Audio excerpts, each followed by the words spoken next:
Ever notice how you can be sitting at a red light, glance around, and suddenly feel like you're the only one not driving a $70,000 truck? You look left, lifted pickup.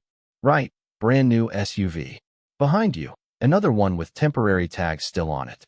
And you think, wait a minute, did everyone's income secretly double? Did I miss something? Because the math doesn't seem to make sense. You're not crazy for noticing this. I've had that exact thought. Hey, I'm Brian, and I spend way too much time thinking about how everyday guys like you quietly get pulled into long-term financial traps. And what I'm about to show you might save you years of invisible financial drag. Let's start with some numbers that sound completely insane.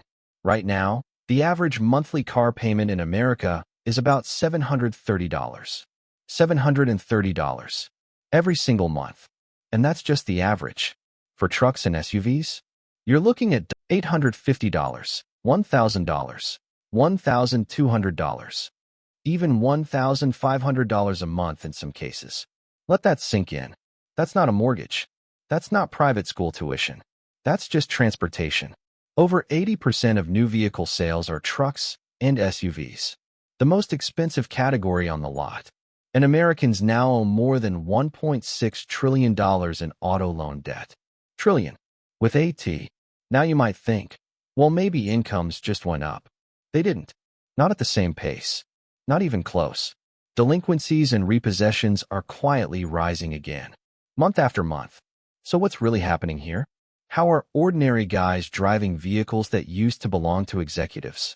Buckle up, because this isn't about income. It's about engineering. Here's the first trick making impossible vehicles seem affordable. They don't sell you the price. They sell you the payment. Remember when car loans were 3, maybe 4 years? 48 months was normal. You paid it off fast. It hurt a little, but it ended quickly. Those days are gone. Now we're talking 6, 7, even 8-year loans. That's 84 to 96 months. Here's where it gets interesting. Take a $60,000 truck. If you finance that over 4 years, you might be looking at around $1,400 a month. Painful. Obvious. Feels expensive. But stretch that same truck to 8 years? Now it's around $850 a month. And suddenly it feels manageable. At first glance, the appeal feels obvious.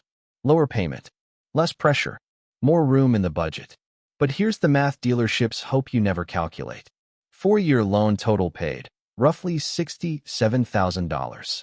8-year loan total paid, roughly $81,000. That's about $14,000 extra just for the privilege of saying, I can afford the payment. And here's the kicker. Vehicles depreciate fastest in the first few years. So by year 3 or 4, you often owe more than the truck is worth. That's called being upside down. And once you're upside down, you're vulnerable. Because now you don't own the vehicle. The loan owns you. And that vulnerability sets up the next trap perfectly. Now let's talk about those magical 0% financing offers. You've seen the commercials. Big bold letters. 0%. No interest. Sounds like free money. But here's the truth. There is no such thing as free money. When a dealership offers 0% financing, you're almost always giving up something else. Usually a rebate, a discount, or negotiating power. It's typically 0% or $4,000 off. Not both. Think of it this way. If I refuse to charge you interest, but I quietly inflate the starting price, did you really win? Manufacturers bake the cost into the sticker price. You just don't see it itemized. And here's the irony. The people who qualify for 0% financing usually have excellent credit, stable income, strong savings. In other words, the people who could probably pay cash or negotiate harder anyway. But psychologically, 0% feels like victory. You sit in that office, sign the paperwork, and think, I beat the system. Meanwhile, the system structured the deal from the beginning. And when you combine 0% financing with extended loan terms, now you've got a long-term obligation that feels cheap, but locks you in for nearly a decade. But the most insidious part of this entire system isn't the loan term. It's what happens 3 or 4 years later. I call this the trade-in treadmill, and it quietly traps millions of men without them even realizing it. Here's how it starts. You buy the truck, stretch the loan to make the payment work. Maybe you even got that shiny 0% offer. For the first couple years, everything feels fine. But by year 3 or 4, something shifts. Maybe your needs change. Maybe you're bored. Maybe a new body style comes out. Maybe your buddy pulls up in the upgraded version. So you go back to the dealership just to look. Now here's the problem. Let's say you still owe $30,000 on your current vehicle. But because of depreciation, it's only worth $22,000. That's $8,000 in negative equity. You're upside down. The salesperson smiles and says, "No problem. We can roll that into the new loan." Sounds easy, right? So instead of financing a $50,000 truck, you're now financing $58,000. And because they stretch the term again, the payment doesn't feel dramatically different.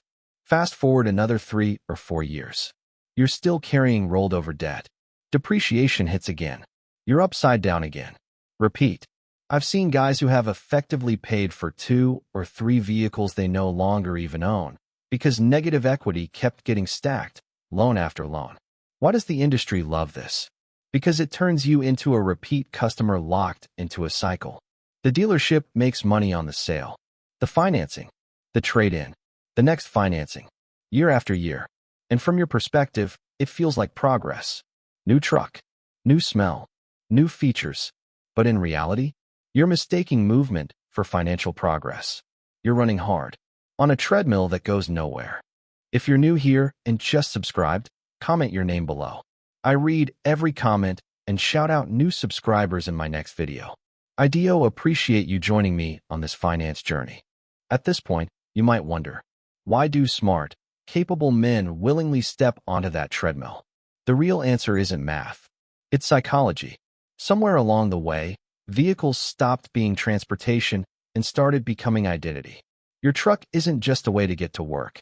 It's competence, strength, success, status. Modern marketing understands this deeply. They're not selling horsepower. They're selling image, belonging, respect.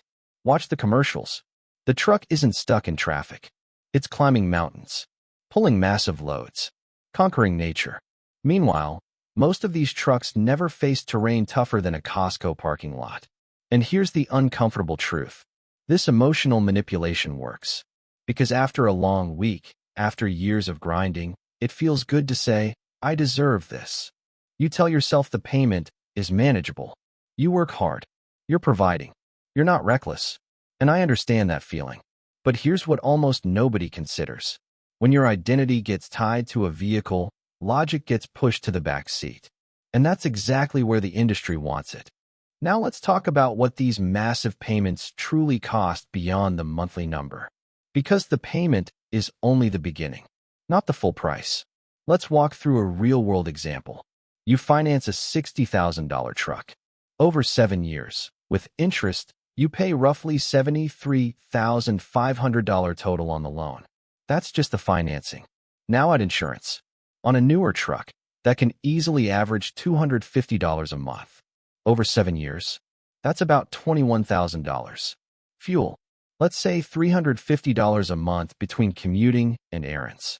7 years, roughly $29,400. Maintenance and repairs. Tires, brakes, routine service, unexpected fixes. Conservatively, $12,000 to $15,000 over that span. Add it all up. Loan, $73,500. Insurance, $21,000. Fuel, $29,400. Maintenance, let's call it $13,000. Total spent, about $135,000. And after 7 years, that $60,000 truck might be worth $18,000. You spent $135,000 to own an $18,000 vehicle. Let that sink in. And that's the real cost of deserving it. But here's the part that keeps me up at night. What if instead of sending $850 a month to a lender, you invested it? At an average 8% annual return over 7 years, that's roughly $95,000 to $100,000. Not only would you avoid a depreciating asset and heavy debt, you'd be sitting on a growing investment account. That's the difference between wealth destruction and wealth creation. Same monthly cash flow. 2 completely different futures. But the damage deepens when you consider what people quietly sacrifice to keep that payment alive. I've seen men downgrade their housing situation, not because they had to, but because the truck payment ate the margin. I've seen families skip vacations year after year. I've seen guys avoid social outings because money's tight this month. I've seen major milestones delayed, weddings postponed, kids pushed back, businesses never started. I've even seen men pick up overtime or second jobs just to fund a vehicle that spends most of its life parked. Think about that. Working extra hours to afford something that was supposed to represent freedom. It becomes a bizarre form of servitude where the vehicle owns the man. And the saddest part? People end up sacrificing long-term security, peace of mind, and future flexibility just to look impressive today. That's a high price for validation. So what happens when this entire system finally reaches its breaking point? We're already seeing warning signs. Auto loan delinquencies are climbing. Repossessions are ticking up. Households are stretched thinner than they've been in years. And remember, Americans owe over $1.6 trillion in auto debt. That's trillion with a T, not a rounding error. Now imagine an economic slowdown, job instability, higher interest rates, reduced overtime. What happens when payments that felt manageable suddenly aren't? This isn't about predicting collapse, but it is about recognizing fragility. When millions of people are financing depreciating assets on stretched terms, the system becomes vulnerable, and you don't want to be the one caught when it tightens. We've painted a grim picture, but there is an alternative path. This isn't about deprivation. It's about empowerment. There is a smarter way to own a vehicle without sacrificing your future. First, consider buying 3 to 4 years old. Vehicles often drop to around 60% of their original price by then. Let someone else absorb the early depreciation. Second, buy below your means. Not what the bank says you qualify for, what leaves margin in your life. Third, if you finance, choose the shortest realistic term and make a meaningful down payment. Painful upfront beats prolonged obligation. Fourth, calculate total cost of ownership, not just the monthly payment. Insurance, fuel, maintenance. Run the full 7-year math before signing anything. And finally, disconnect your identity from your vehicle. Your competence, your success, your worth as a man, none of that lives in a driveway. The faster that mindset shift happens, the faster rational financial decisions return. And once logic is back in control, freedom follows. I'm not here to judge anyone's choices. If someone can comfortably afford an expensive vehicle without compromising their goals, more power to them. But for most people, extreme car payments quietly misallocate resources. The industry engineered a system that makes impossible purchases feel possible by stretching time, disguising cost, and weaponizing status anxiety. Now you've seen behind the curtain. Next time a shiny truck tempts you, pause. Run the math. Calculate the true cost. Compare the alternative. Imagine what else that money could build. Because remember, the most expensive truck isn't the one in the showroom. It's the one blocking the life you actually want to build. If this opened your eyes, share it with someone who needs it. Drop a like if it helped. Subscribe for honest financial real talk. Take care of your future self, and I'll see you next time.